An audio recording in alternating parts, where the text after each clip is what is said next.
e sobretudo para conversar um pouquinho sobre um assunto tão relevante, tão oportuno, tão atual, que é a pregação. Eu acho que todos nós deveríamos nos sentir muito honrados pelo privilégio que temos de anunciar a maior notícia, a melhor notícia, a melhor mensagem, a mais urgente mensagem, a única mensagem que tem poder de transformar vidas, de sermos embaixadores do Rei dos Reis. Amém. Charles Spurgeon costumava se dirigir aos seus alunos nesses termos: meus filhos, se um dia a rainha da Inglaterra convidar vocês para serem embaixadores em qualquer lugar do mundo, não se rebaixem de posto. Vocês já são embaixadores do Rei dos Reis, do Senhor dos Senhores. Nós precisamos restaurar no nosso coração esse senso do sublime no que concerne a pregação. Que privilégio nós temos! Porque quando você prega, você está anunciando a própria palavra do Deus vivo. Você é um vaso de barro, mas esta palavra é um tesouro muito precioso. Você passa, como dizia John Wesley, Deus sepulta os seus obreiros, mas a obra continua. Enquanto você está com vida, aproveite esse privilégio. Quando Ashbel Green Sion estava morrendo em São Paulo, a sua irmã, esposa de Blackford, debruçada sobre o seu leito, escuta, ela faz uma pergunta para ele: e agora, meu irmão? E agora, como é que vai ficar a igreja presbiteriana? Você está partindo. E ele disse para ela: Deus levantará os seus obreiros. E você e eu somos esses obreiros, estão dando continuidade a esse trabalho. Então eu quero conversar um pouquinho com vocês sobre a questão da pregação. Eu peço que você abra sua Bíblia comigo, por favor, lá em 2 Timóteo, capítulo 4. 2 Timóteo, capítulo 4. No versículo 2. É interessante que Paulo, quando escreveu esta carta, ele já estava fechando as cortinas do seu ministério. Ele estava preso pela segunda vez em Roma, numa masmorra, e já sentenciado de morte. Ele sabia que não ia sair da cadeia. E ele não estava preso agora por questões doutrinárias, por questões religiosas, pelo ciúme ou inveja dos judaizantes. Não, ele estava preso agora porque Roma estava por trás dessa prisão. E ele chega a confessar isso no capítulo 2, verso 9, que ele estava preso como um bandido, como um criminoso, como um malfeitor. Talvez acusado de ser o chefe daqueles que incendiaram Roma, quando o próprio imperador tinha incendiado Roma, e botado a culpa nos crentes. Ele escreve essa carta para dizer que na Ásia havia uma debandada geral. Ninguém queria se associar mais com ele. O cristianismo estava correndo risco seríssimo. Era um tempo muito difícil, de perseguição e de ataque dos falsos mestres. Paulo dá 4 conselhos para Timóteo. Guarda o evangelho, Timóteo. Sofre pelo evangelho, Timóteo. Permanece no evangelho, Timóteo. Prega o evangelho, Timóteo. Hoje eu queria me deter nesse último ponto, capítulo 4, verso 2, quando Paulo diz para Timóteo assim: prega a palavra, insta, quer seja oportuno, quer não. E ele prossegue dizendo: corrige, repreende, exorta com toda longanimidade e doutrina. Eu estou seguro disso, irmãos, de que a palavra é o conteúdo da pregação e a autoridade do pregador. Nós não temos outra mensagem a pregar a não ser a palavra. Não é pregar sobre a palavra, é pregar a palavra. A palavra é o conteúdo. O pregador, ele prepara o sermão, mas ele não prepara a mensagem. A mensagem é de Deus. A mensagem é a Escritura. E é nessa confiança que temos a promessa de Deus de que a palavra não volta vazia. Mas a palavra que não volta vazia não é a palavra do pregador, é a palavra de Deus. Então o pregador só tem a promessa de que a mensagem que ele vai anunciar é vitoriosa se ele prega a palavra.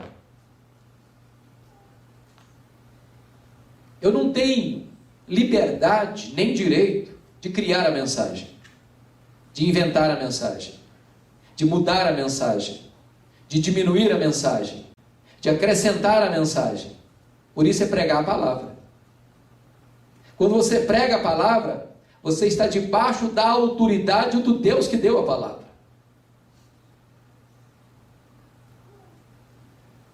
E eu estou convencido muito mais disso, de que a palavra de Deus é o grande instrumento que você e eu temos para a salvação dos perdidos e para a edificação dos salvos. Não há outro meio.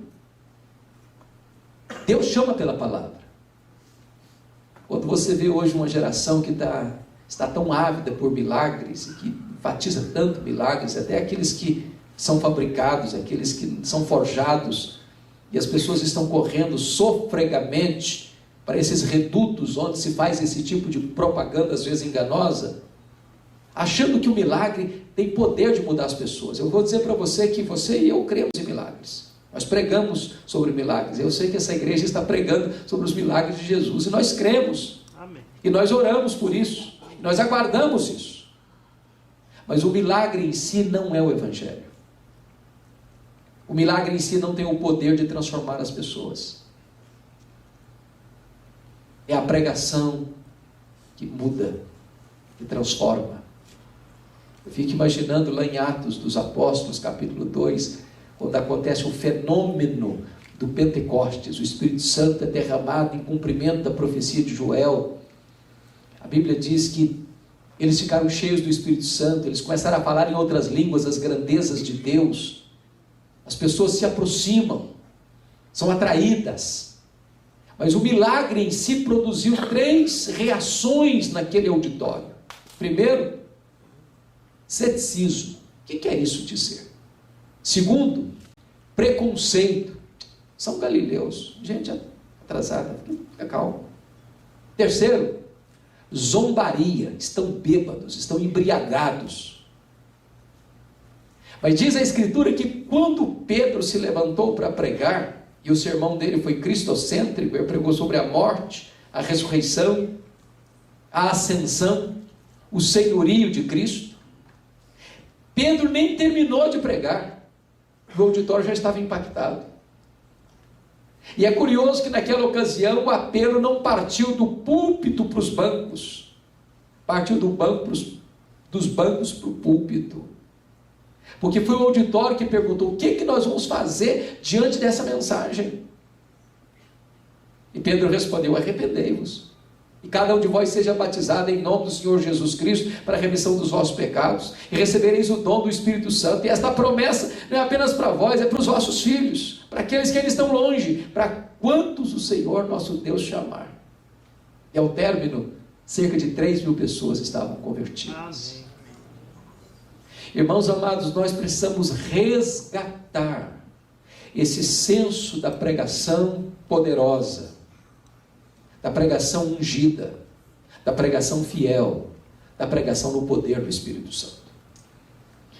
E eu estou convencido disso, de que é o principal instrumento para o crescimento da igreja, o crescimento saudável da igreja. E eu queria hoje conversar um pouquinho com você então sobre esse assunto. Eu acho que hoje nós temos dois seríssimos extremos no que concerne ao crescimento da igreja. Porque penso que todo pastor deseja o crescimento da igreja. Pressupõe isso, não é verdade?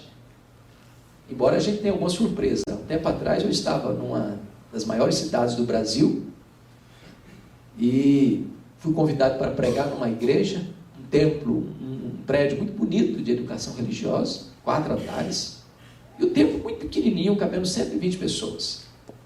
E eu, não contendo a minha curiosidade, me dirigi ao pastor e perguntei: mas por que vocês fizeram um templo tão pequeno? E o pastor me respondeu: é porque nós não queremos crescer. Eu quase desmaiei. Falei: como? Não, nós não queremos crescer. Nossa igreja é compacta.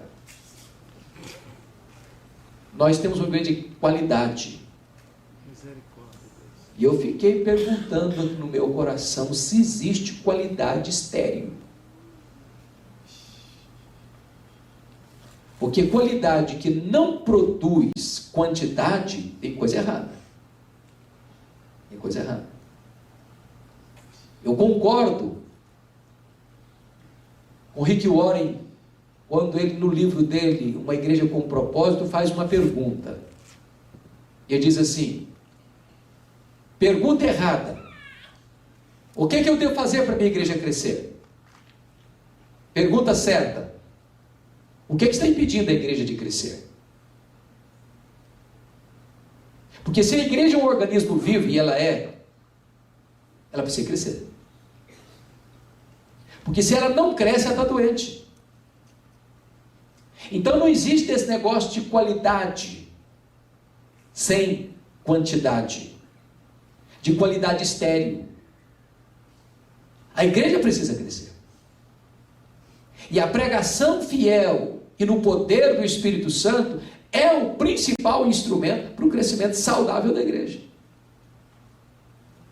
Mas neste afã de levar a igreja ao crescimento, há 2 extremos perigosos. O primeiro deles é o que nós poderíamos chamar de numerolatria. Há muitas pessoas que idolatram os números. Há muitas pessoas que fabricam o crescimento. Há muitas pessoas que querem crescer a qualquer preço, a qualquer custo. E nós estamos vivendo na geração do pragmatismo, que é uma filosofia do século passado. O que é o pragmatismo? É uma filosofia que diz o seguinte: eu não estou interessado na verdade, eu estou interessado naquilo que funciona. Eu não estou interessado naquilo que é certo, eu estou interessado naquilo que dá certo. Eu não estou interessado em integridade, eu estou interessado em resultados. E aí, essa filosofia entrou na igreja. Qual a tentação que nós temos? O que é que nós vamos fazer para a igreja crescer? Aí eu pergunto assim: o que é que o povo quer? O que é que o povo gosta? O que é que dá ibope? O que é que arranca aplauso das pessoas? Talvez hoje a maior igreja nos Estados Unidos, a igreja de Houston, de um dos pastores mais populares do mundo hoje, John Osteen, ele diz o seguinte: na minha igreja não se prega sobre pecado. Porque o povo já está muito machucado pela vida, já tem uma semana estressante. O cara vem para a igreja para escutar pecado, vai botar um peso nas costas dele. Não, eu prego coisa boa, eu prego coisa agradável, eu prego coisa que é suave aos ouvidos. Isso atrai uma multidão. Mas isso não é evangelho. Mas isso não é palavra de Deus. Isso é pragmatismo, não é cristianismo. Há muitas pessoas que fazem uma pesquisa no bairro para saber qual é a tendência. É o efeito Ibope, você decide. Então, esse tipo de crescimento a qualquer preço, a qualquer custo, sacrificando o evangelho, mudando o evangelho, pregando outro evangelho, para alcançar pessoas apenas para encher o rol de membros da igreja, não representa aos olhos de Deus o crescimento de igreja. Pode ter uma multidão, mas onde não tem o evangelho, não tem Deus. E onde não tem Deus, não tem salvação. Então, é muito importante entender que Deus não quer apenas o crescimento da igreja, Ele quer o crescimento saudável da igreja. Mas se esse é um extremo que nós não podemos entrar por ele, tem um outro extremo também muito perigoso, que eu acho que, quanto a nós presbiterianos, nos atinge de forma mais direta, que é o problema da numerofobia, o medo dos números.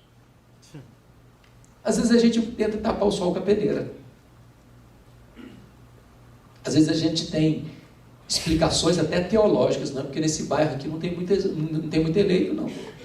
Se tivesse, já estava. Misericórdia. Misericórdia. Os eleitos vão tudo para a Assembleia de Deus. Amém. Sabe por quê?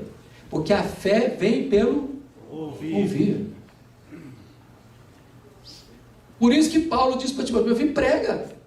Porque às vezes a gente só fica nos outros orientações de Paulo. Guarda, filho. E tem crente presbiteriano que guarda tanto que chega a esconder o evangelho. Misericórdia. Guarda as 7 chaves. O cara passa a vida inteira numa sala de universidade ou de escola, ninguém sabe que ele é crente, ele nunca abriu a boca. Ele vai para o departamento de trabalho dele, ele convive lá 20 anos, 30 anos, porta a porta, frente, cadeira a cadeira, mesa a mesa, nunca pregou. Olha, sem pregação não tem salvação. E é preciso entender que pregação não é apenas aquela pregação que vem do púlpito, é a pregação da informalidade da vida, do dia a dia. Não é isso que diz Atos dos Apóstolos? Todos os crentes, exceto os apóstolos, foram dispersos, e eles iam fazendo o quê? Pregando. Pregando. E quando você prega, tem efeito, tem resultado. É uma coisa impressionante isso. Não importa se é uma criança, se é um adolescente, se é um jovem, há resultado. Eu me lembro quando eu cheguei no seminário de Campinas, e eu fui criado na roça. Eu fui calçar meu primeiro par de sapatos com 8 anos de idade. Eu com 12 anos de idade não sabia o que era luz elétrica, nem cidade, nem televisão. E eu saí da roça para estudar com 12 anos. E quando eu fui para Campinas, eu era o mais matuto da minha turma. Ainda sou. E eu me lembro que uma missionária foi ao seminário e disse: eu vou levar você para conhecer a escola de cadetes. Um lugar bonito em Campinas. E eu era calouro, primeiro ano. E ela chega e me deixa no pátio. Ela tinha coisas a fazer por lá. E eu fiquei de frente para um camarada que era um cadete, todo bonitão, fardado, metralhadora na mão, até o nome dele bordado na lapela da sua farda. E eu me aproximo do cara. Leia aí, João Miguel Corpas. Você conhece a Jesus? O Filho do Deus vivo? E o cara faltou pouco me bater, porque ele era ateu e eu não sabia. Ele blasfemou, me insultou, falou impropérios e me disse com muita firmeza: cale-se, eu não quero ouvir você, eu não acredito nessa bobagem. E eu confesso que eu fiquei meio sem rumo. Por um momento eu fiquei sem rumo. Perdi o caminho de casa. Entretanto, antes de ir embora, Deus me deu um pouquinho de ousadia e disse: eu preciso falar 3 coisas para você antes de ir embora. Primeiro, que Deus existe, você acredita nele ou não. Segundo, que esse Deus que existe ama você, se importa com você, e mandou o seu único filho para morrer em seu lugar, para dar a você a vida eterna. E a terceira coisa é que você é um pecador, e se você não se arrepender, você vai para o inferno. E até logo. Vai fazer o quê? O que é curioso é que Paulo diz para Timóteo assim: prega a palavra, insta, quer seja oportuno, quer não, porque às vezes a gente é muito politicamente correto, você percebeu isso? A gente quase que pede desculpa para a pessoa para pregar para ela. Se você não ficar ofendido, se não for muito inconveniente, se eu não estiver sendo assim muito invasivo, se você não ficar chateado comigo, se você até me permitir eu cometer esse pequeno deslize, você me permite? Me dá licença? Para com isso. Você é embaixador do Rei dos Reis. Você está falando em nome da maior autoridade do universo. O que eu jamais podia esperar é que esse mesmo cadete, no dia seguinte, tivesse um profundo interesse em encontrar-se comigo. A missionária foi na minha casa e disse: ele está lá em casa e quer te ver. no dia seguinte. E eu vou para lá pensando mil coisas. Será que ele ficou chateado? Será que ele não gostou da minha abordagem? Quando eu entrei naquela sala, esse soldado se levantou e correu na minha direção. Me segurou pelos braços, disse: por favor, me fale do seu Deus, me fale do seu Jesus. Ele estava de joelhos em lágrimas, se rendendo a Cristo. Eu acompanhei durante o seminário. No primeiro mês convertido, já levou 3 colegas a Cristo da escola de cadetes. Quando eu saí do seminário, eu perdi o contato com ele. Mas há 2 anos pregando na CEPAL em São Paulo, alguém me disse assim: você tem notícias do João Miguel Corpas? Eu disse: não, eu gostaria de saber a notícia dele. E a pessoa me disse: ele é meu amigo, ele está concorrendo ao generalato, vai ser general. Segundo, ele é pastor, ele é ministro do Evangelho. Amém. Na semana seguinte eu estava na igreja presbiteriana de Vila Mariana, pregando, e lá estava o João Miguel Corpas com a sua esposa, para me dar um abraço. Há poucos dias eu jantei com ele, com a família dele lá em Santos, e ele me contando os milagres que Deus fez na sua vida. Então, meu amado irmão, o privilégio de pregar não é apenas no púlpito, é na informalidade da vida. Abra sua boca, porque o poder não está no seu conhecimento, nem na sua metodologia, nem na sua eloquência. O poder está na palavra do Deus vivo. O Evangelho é o poder de Deus para a salvação de todo aquele que crê. Então, note uma coisa: nós não podemos ficar dando desculpas com essa questão da numerofobia. A nossa igreja é uma bênção, não entrou ninguém, mas também não saiu ninguém. A igreja é uma igreja que cresce. Cresce a partir da pregação, cresce a partir do testemunho. Eu estava pesquisando sobre esse assunto certa feita, e um homem que me chamou muita atenção, talvez foi o missionário mais relevante do cristianismo no século XX, chama Donald McGavran. Esse homem trabalhava na Índia, na área burocrática, um centro missionário, quando de repente uma pergunta mexeu com o coração dele. E a pergunta foi essa: por que é que algumas igrejas crescem e outras não? Para responder essa pergunta, ele saiu do seu trabalho, percorreu o mundo, fazendo pesquisa. Por que é que algumas igrejas cresciam e outras não? Ele ficou tão apaixonado pelo tema que ele resolve criar um instituto de crescimento de igreja em Oregon, nos Estados Unidos. Sabe com quantos alunos? Com um aluno. Um aluno. Nem americano era boliviano. Mais tarde o seminário de Fuller o convida para ir para a Califórnia e ter lá no seminário de Fuller um centro para o crescimento da igreja, movimento de crescimento de igreja. O que é triste, que é lamentável, é que mais tarde este movimento de crescimento de igreja, esse centro de crescimento de igreja, muda o seu rumo. Vem Peter Wagner, vem outros sucessores, mergulham no pragmatismo e abandonam a principal ênfase, que era a pregação fiel da palavra de Deus. David Ebb, que é um pastor presbiteriano, escreveu um livro que foi traduzido para o português a meu pedido, a editora Candeia, Pregação Poderosa para o Crescimento da Igreja.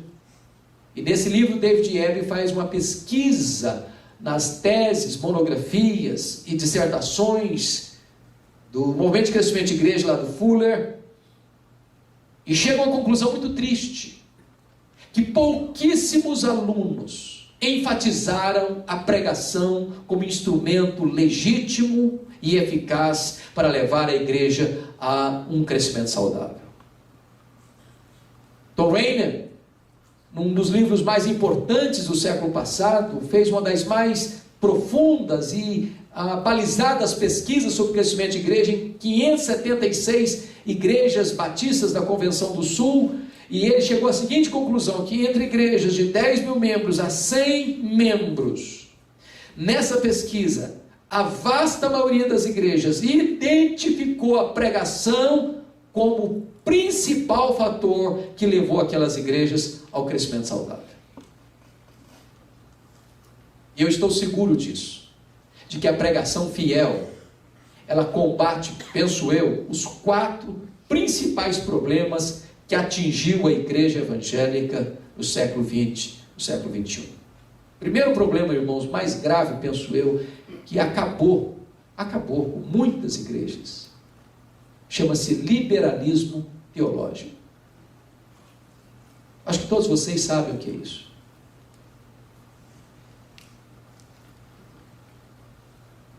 Talvez fruto do racionalismo, fruto do iluminismo, muitos seminários já não creem mais que a Bíblia é a palavra de Deus, já não ensinam mais a Bíblia como palavra de Deus, já olham para a Bíblia e acham que a Bíblia é um livro cheio de erros, de contradições, de falhas, de mitos, e então não tem mais autoridade, então essa palavra não tem mais conteúdo suficiente para atender a necessidade da alma humana, então não se tem mais nada para pregar. E o que aconteceu? Os seminários se transformaram em centros de incredulidade. Olha para a Europa, o berço do protestantismo, onde aconteceu a reforma, movimento dos puritanos, movimento dos pietistas, movimento dos morávios, as missões modernas, os avivamentos espirituais. A Europa hoje é um continente pós-cristão. É triste constatar isso.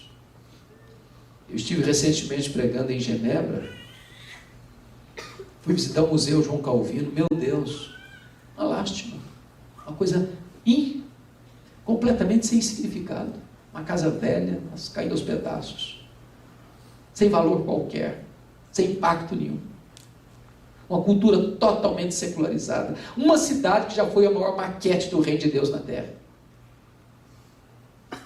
Tive ano passado pregando em Londres, o pastor, chorando comigo, disse assim: pastor Hernandes, a Inglaterra não é mais o país de George Whitefield, de John Wesley. A Inglaterra não é mais o país de William Carey, de William Wilberforce. A Inglaterra não é mais o país de John Charles Ryle, de Charles Haddon Spurgeon. A Inglaterra não é mais o país de Mark Lloyd Jones e de John Stott. A Inglaterra hoje é o país de Richard Dawkins, o patrono dos ateus. Os templos estão sendo vendidos e transformados em boates, em museus, em mesquitas muçulmanas. E menos de 4% dos crentes frequentam hoje um templo evangélico na Inglaterra. O ano passado eu estava pregando numa conferência em Nova York.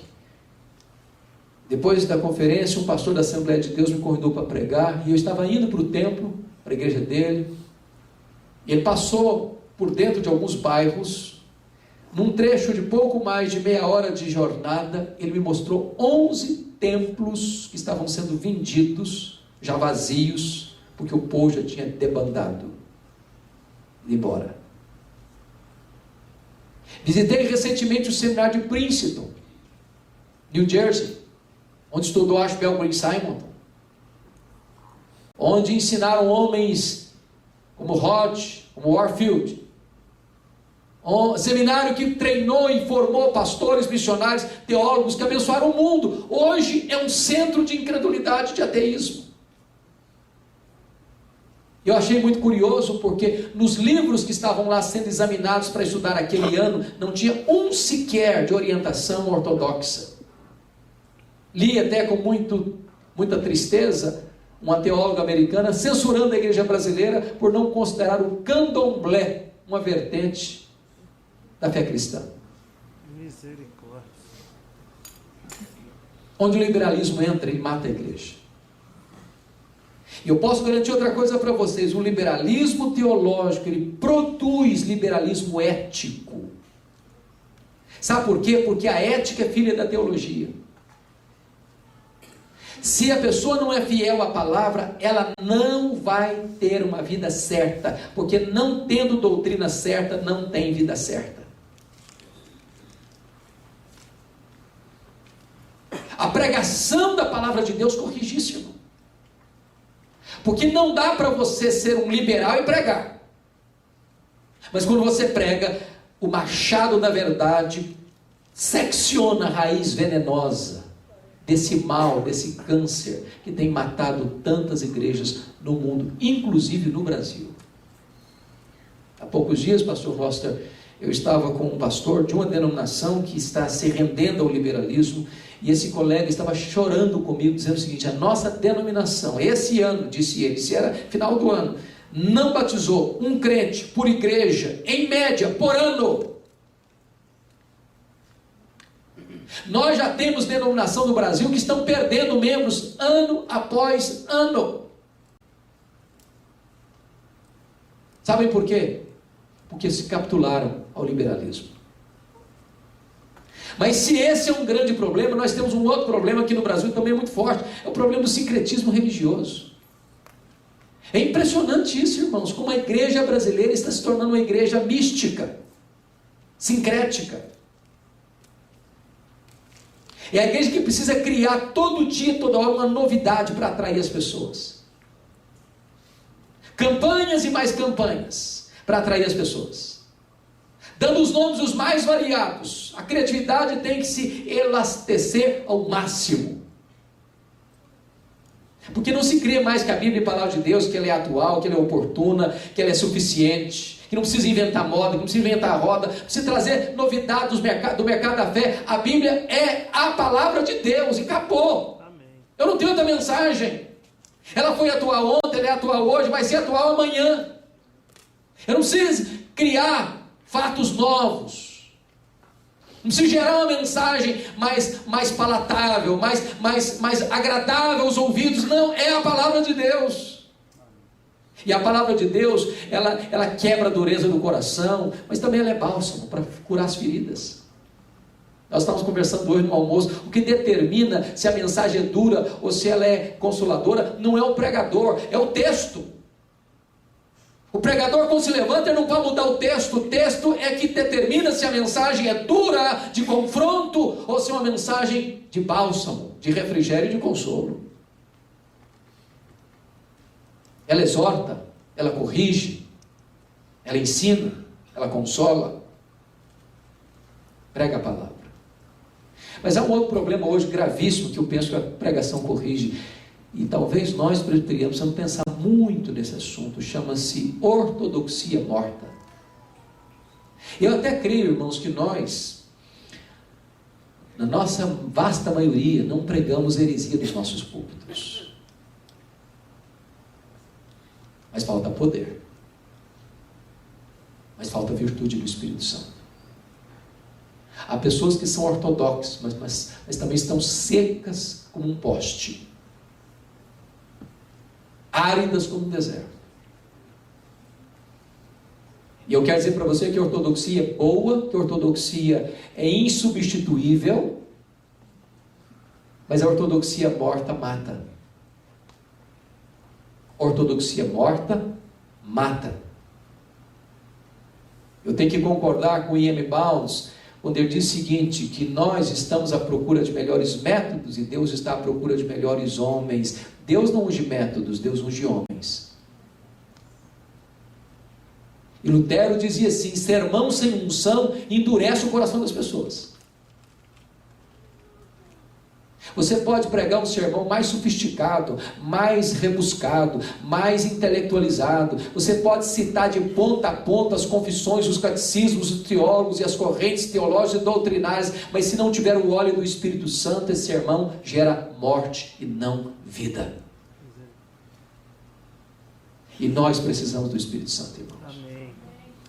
Não dá para pregar a palavra do Deus vivo sem coração quebrado e sem olhos molhados. Não dá. Não dá. Eu estou convencido disso, que a maior necessidade da igreja presbiteriana do Brasil, que a maior necessidade da igreja evangélica do Brasil é um reavivamento nos púlpitos. Um reavivamento nos púlpitos. Foi por isso que quando perguntaram para Moody assim, Moody, qual é o maior problema da obra? Ele respondeu, o maior problema da obra são os obreiros. E eu tenho que admitir isso. Eu sou o maior problema da igreja.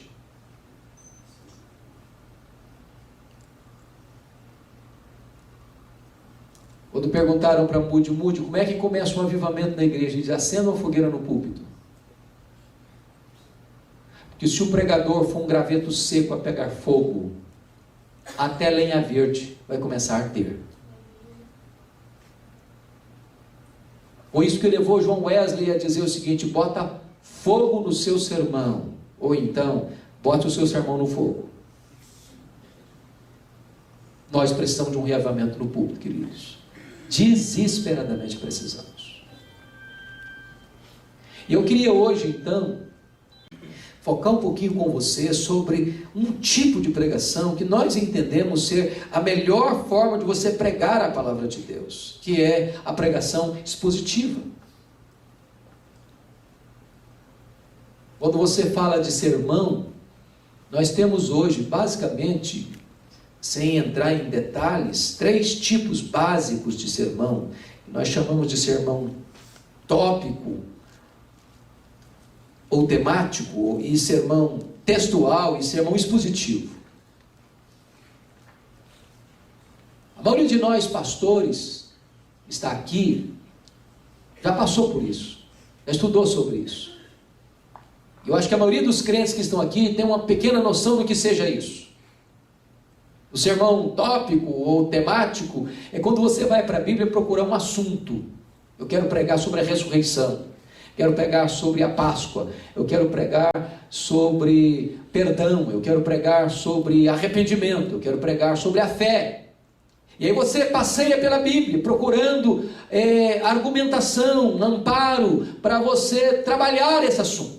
E você então usa toda a Escritura para fundamentar esse assunto. Eu não estou dizendo que é errado pregar um sermão temático, mas não é a melhor maneira de pregar. Esse sermão é chamado por alguns de sermão nariz de cera. Você bota o sermão para onde você quiser. Dependendo da criatividade do pregador, ele faz o sermão enquanto sai de casa até o templo. Isso levou Haddon Robson, que talvez seja hoje, pastor Roster, a maior autoridade homilética viva no mundo. Ele é professor lá no Gordon, lá nos Estados Unidos, em Boston, a dizer o seguinte, que um pregador deveria pregar um sermão tópico a cada 10 anos, e depois de pregar, pedir perdão para Deus.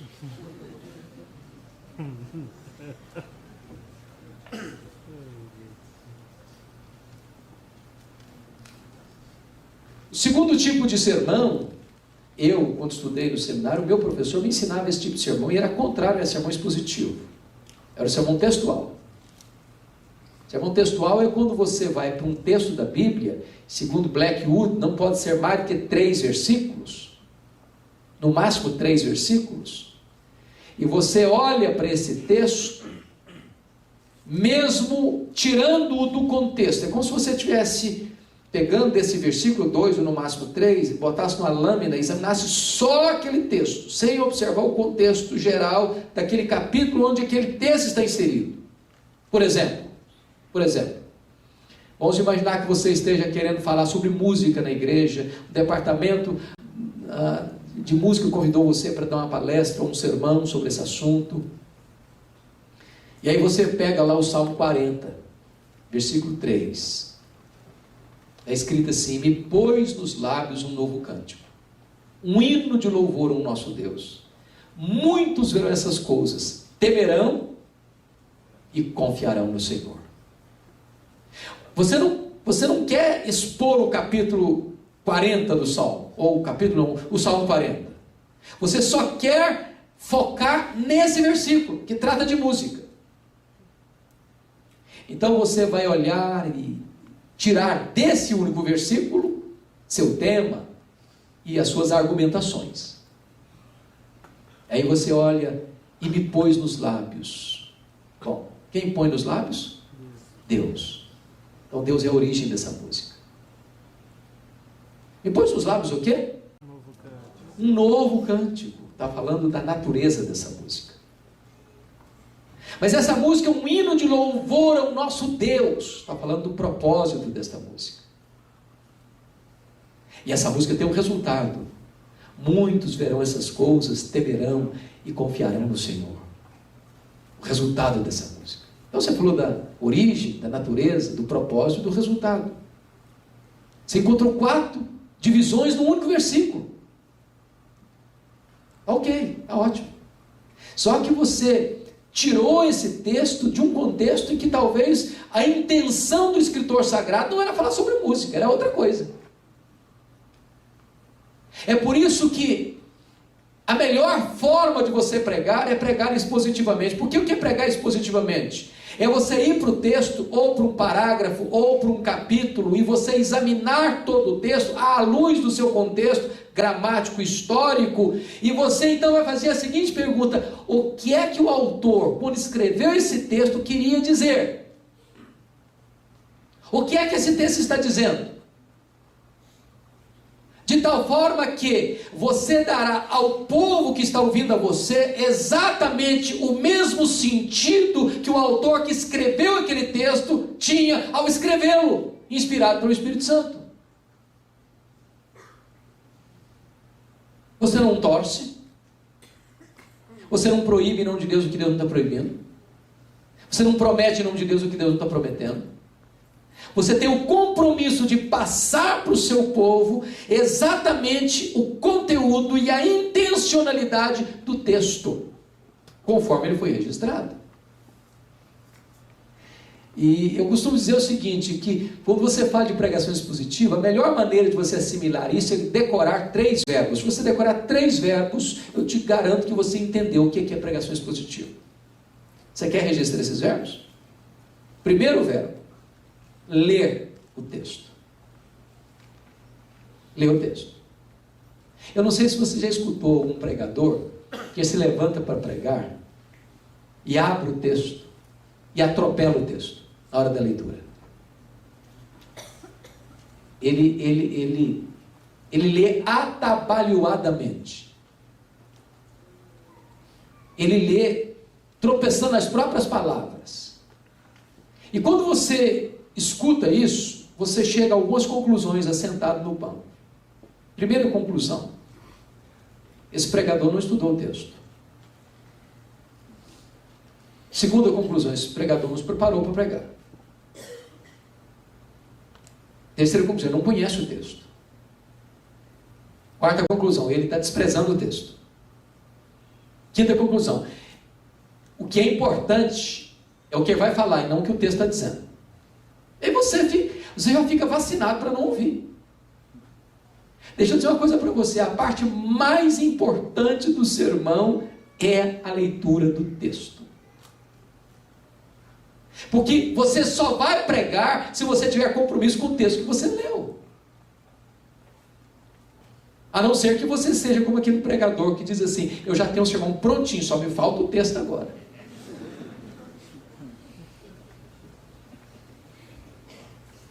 A segunda palavra, o segundo verbo que eu acho que é vital na pregação expositiva é explicar o texto. Se você não explicar o texto, você não pregou.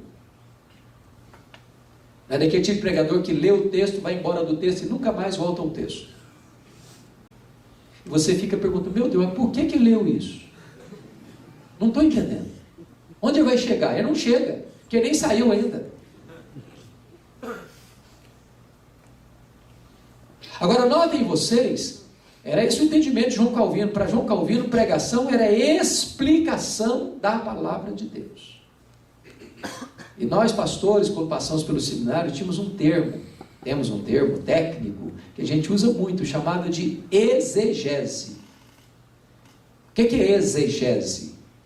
Essa palavra vem de um termo grego, tem um prefixo, ex, que significa extrair do texto o que está no texto. Então veja bem, quando o pregador vai pregar, ele não vai para o texto com seus pressupostos, com as suas conclusões prévias. Ele vai para o texto para perguntar assim, o que esse texto quer dizer? Qual é a mensagem desse texto? O que estava na mente do escritor quando escreveu esse texto? Qual o significado aqui? O que ele precisa fazer é tirar do texto, cavar o texto e trazer à tona o que está lá no texto. Senão ele não pregou. O contrário de exegese é exegese. Exegese tem um prefixo de ex, que é introduzir no texto o que não está no texto. É a pessoa que já chegou às suas conclusões e quer que o texto reafirme as conclusões que ele tem. Imponha ao texto as suas conclusões, mas isso não é pregação. Pregação é ir para o texto, explicar o texto, trazer à tona. Sabe o que é bonito nisso? Porque o pregador expositivo, as pessoas não ficam admiradas com o pregador, não ficam. Elas não ficam encantadas com ele, elas ficam encantadas com o texto, com a palavra de Deus. Elas não saem lá na porta, que pregador maravilhoso, eles saem dizendo, que mensagem gloriosa, que bênção de mensagem, a palavra de Deus é maravilhosa. Não é a personalidade do pregador que está em jogo, que está em disputa, não é a eloquência dele, não é a capacidade, nada disso, é a beleza, é a riqueza, é a profundidade, é a sublimidade da palavra de Deus. E o terceiro verbo, que é fundamental no processo, primeiro é ler, segundo é explicar, terceiro é aplicar. Se você não aplicar o que você explicou para a vida do ouvinte, você não pregou. Há um livro do John Stott, magnífico sobre esse assunto, que é Entre Dois Mundos. Entre Dois Mundos. Ele diz que o sermão é uma ponte entre dois mundos, entre o texto antigo e o ouvinte contemporâneo. Porque quando alguém está sentado nos ouvindo, a pergunta é essa: e daí? E daí? O que é que isso tem a ver comigo? Então você precisa pegar o texto antigo e conectar esse texto com quem está ouvindo. E a pessoa precisa entender uma coisa: quem prega não prega diante do auditório, ele prega ao auditório. Não é um discurso por sobre a cabeça das pessoas, é você olhar nos olhos da última pessoa que está sentada e dizer: é com você que eu estou falando. É a palavra de Deus. Os puritanos chegam a dizer que é um sermão atingidor, é uma flecha. É uma flecha.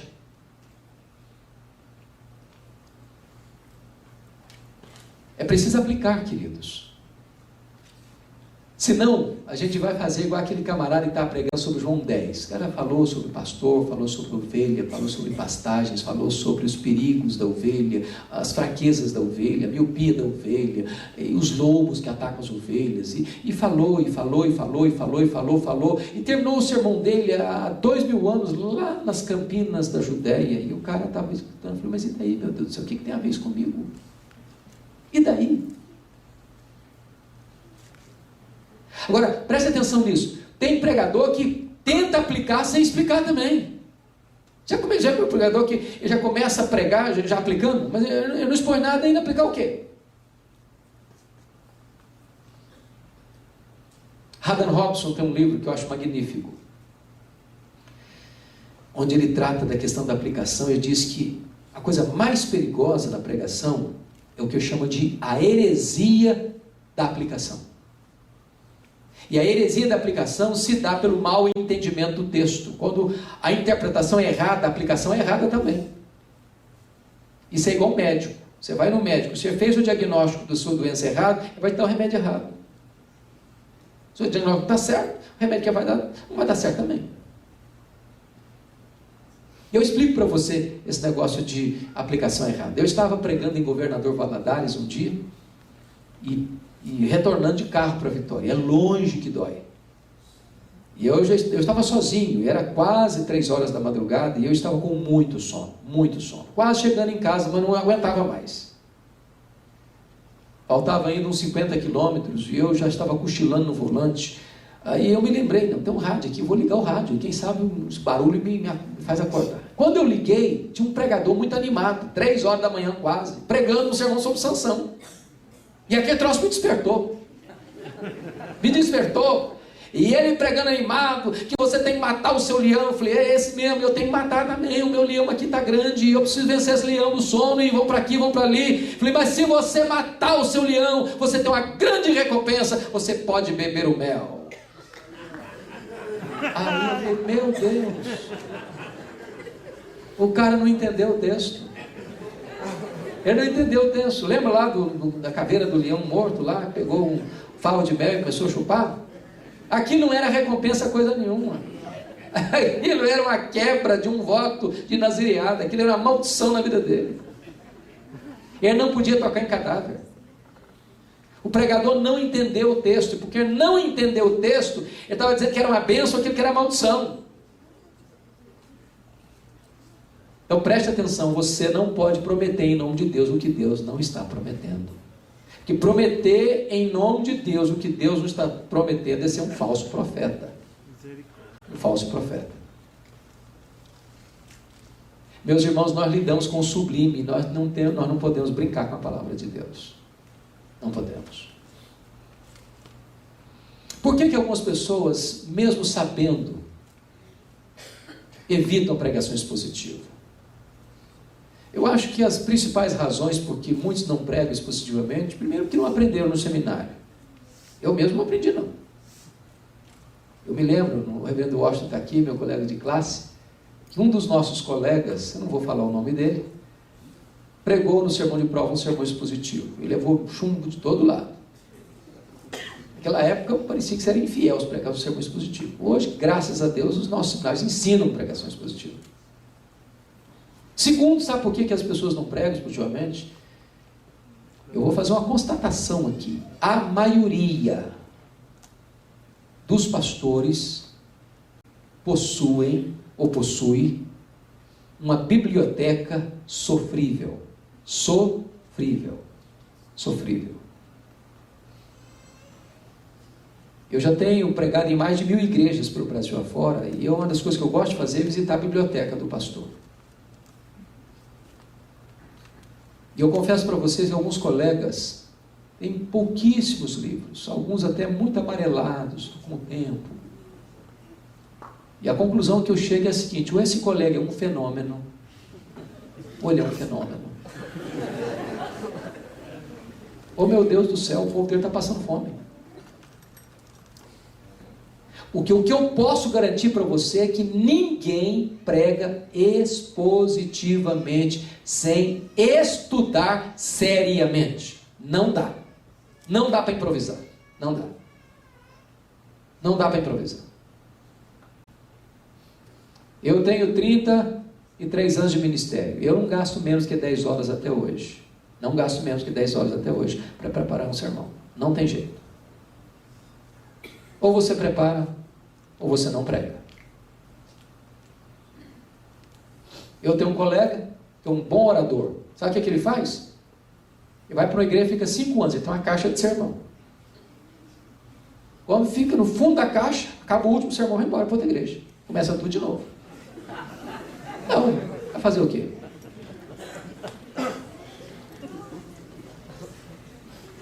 Para você alimentar o povo de Deus, semana após semana, com pão fresco do céu, é preciso estudar.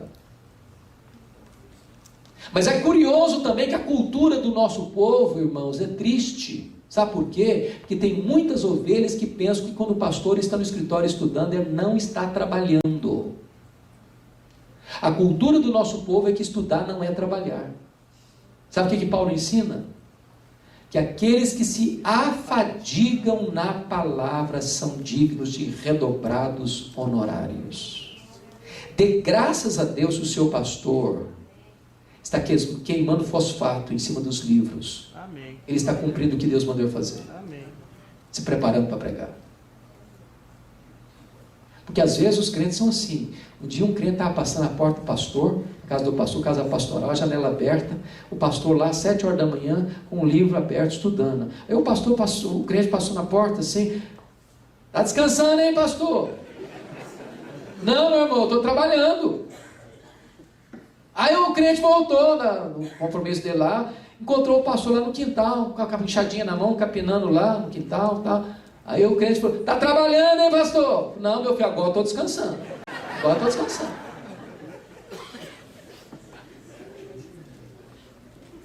Agora, sabe por que a maioria dos pastores não tem uma boa biblioteca?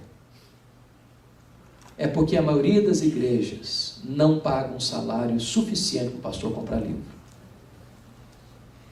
Às vezes, quando ele empata o jogo, ele é um herói. E livro está caro. Às vezes eu vou para congresso, eu fico até com dó. O pastor pega o livro, acaricia o livro, pega a orelha do livro, passa a mão para lá, passa a mão para lá. Namora o livro, paquera o livro, até flerta o coitado do livro. Deixa o livro lá. Não consegue levar. Eu costumo dizer o seguinte, que a liderança da igreja devia votar uma verba mensal para o pastor comprar livro. E esse é um santo investimento. Agora, se o sermão não melhorar também, corta a verba. Porque livro só para enfeitar a biblioteca não resolve nada também.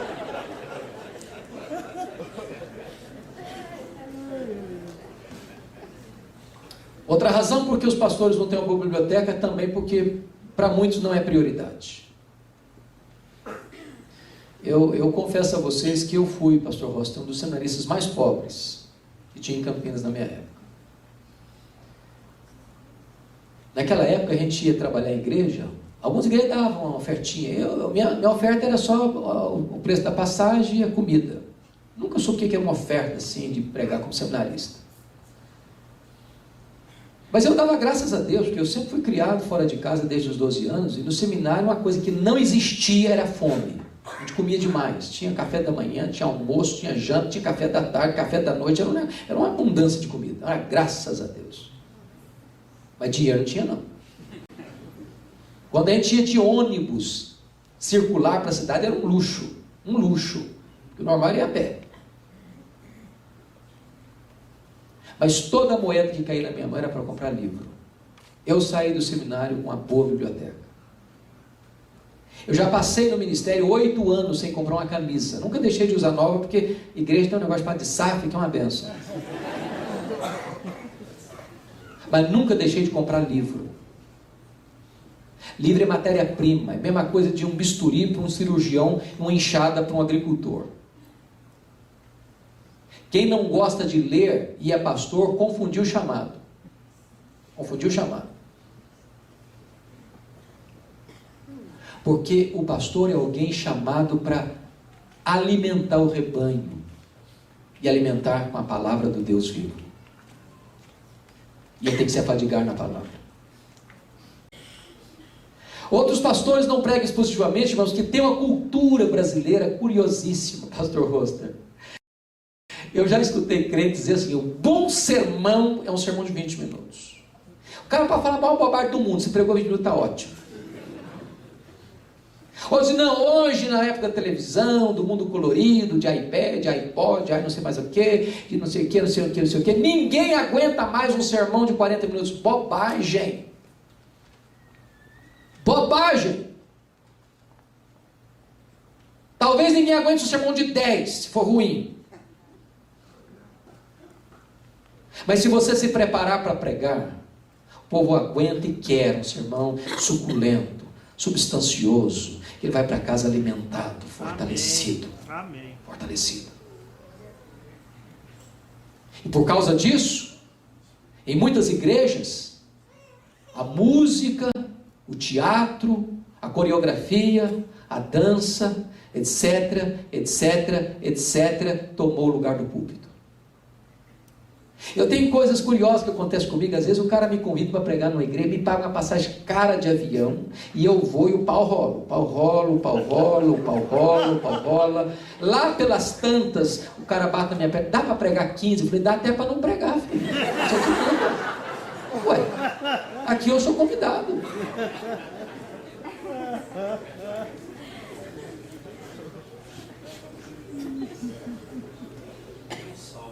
Nós precisamos de dar primazia à palavra de Deus. Primazia à palavra de Deus.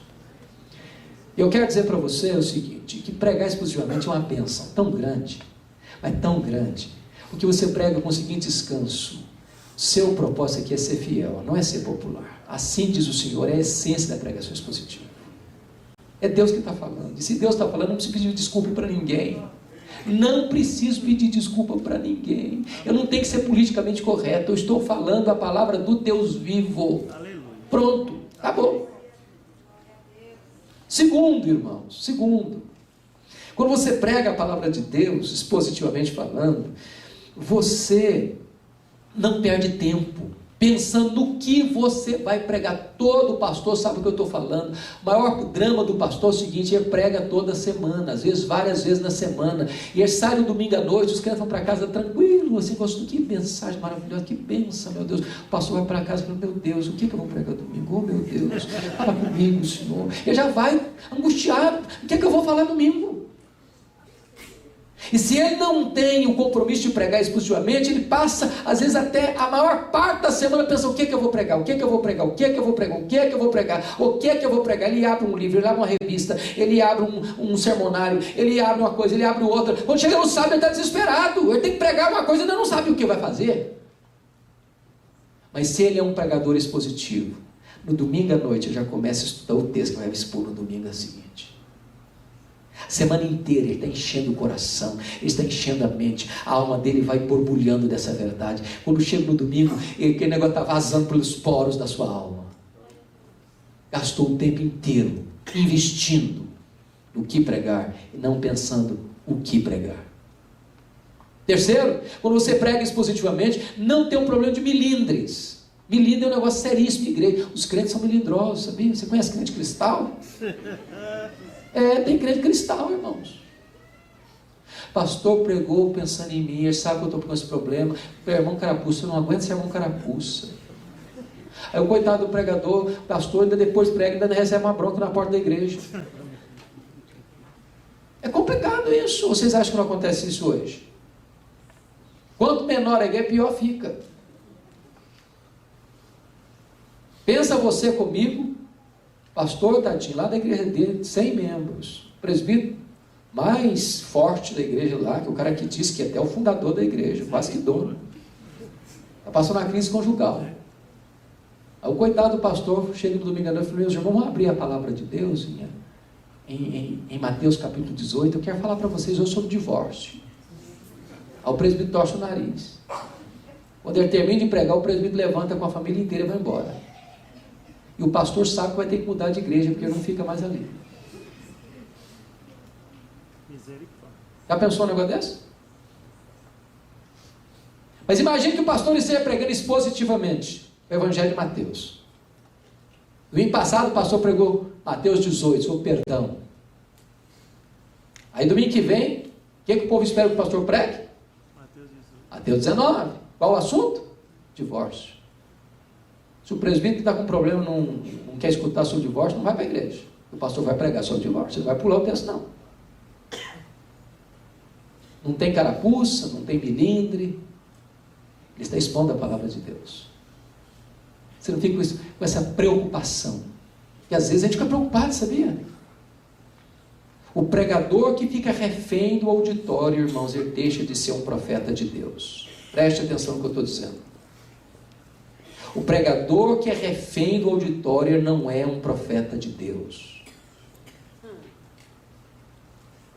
Sabe o que é refém do auditório? Eu não posso pregar isso porque a família tal está enfrentando esse problema. Eu não posso pregar sobre aquilo porque a família outra está enfrentando aquele problema. Eu não posso também abordar esse assunto porque senão o fulano de tal vai ficar ofendido. Também esse assunto eu não posso abordar porque senão vai mexer com o fulano de tal. Esse assunto eu não posso porque o maior dizimista da igreja também vai ficar chateado. Então eu começo a ficar sem beira e nem eira.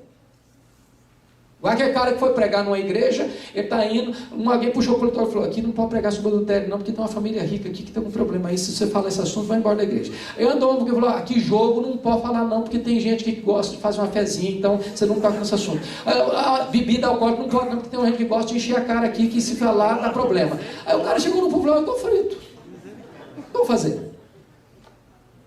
Eu não não posso pregar sobre adultério, não posso pregar sobre jogo, não posso pregar sobre bebida. Ele levantou um gaiato no fundo e falou: prega sobre judeus, não tem nenhum aqui, não pode falar à vontade.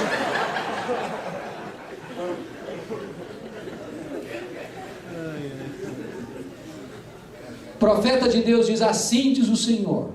Pronto. Eu não estou aqui para agradar, não estou aqui para receber um tapinha nas costas depois do culto, eu estou aqui para ser fiel ao Deus que me chamou a pregar.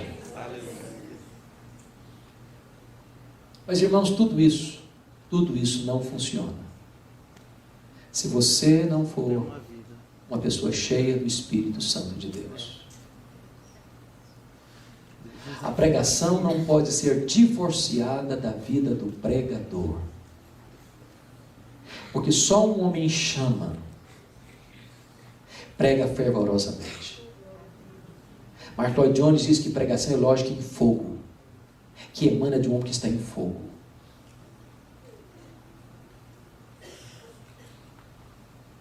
E eu vou dizer outra coisa para você, meu irmão, muito solene, e com muito temor eu digo isso. Ser pastor não é um território favorável a uma vida espiritual abundante. Não é. Não tem nada mais perigoso para a vida espiritual do que a familiaridade com o sagrado. Não tem.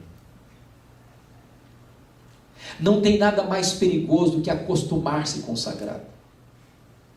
Um dia um pastor me disse, isso tem pouco mais de um mês: pastor Hernandes, eu me tornei um profissional em fazer sermão.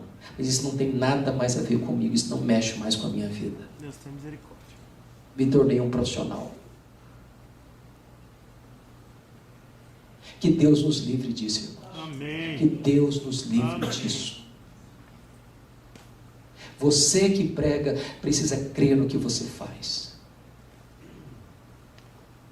Vocês conhecem a história de Whitefield, que foi chamado o maior pregador de praça pública da história da humanidade. Esse homem pregou 35 anos. Esse homem pregou para auditório de 2.000 a 50.000 pessoas em praça pública sem microfone. Até hoje eu não sei o que é isso. Que qualquer de nós pregadores que está aqui, se botar 2.000 pessoas para a gente pregar sem microfone, no final a gente não tem voz mais. Esse homem pregava de 2 a 5 vezes por dia. Um dia David Hume, que era o patrono dos agnósticos da Inglaterra, foi visto em Londres correndo, no século XVIII, correndo no meio da rua. E alguém disse: o que você está fazendo aí, cara, correndo na rua? Eu falei: eu vou ouvir George Whitefield pregar. O cara ficou chocado, falou: você não acredita no que ele prega, acredita? Não, eu não acredito não, mas ele acredita no que prega. Ele acredita no que prega.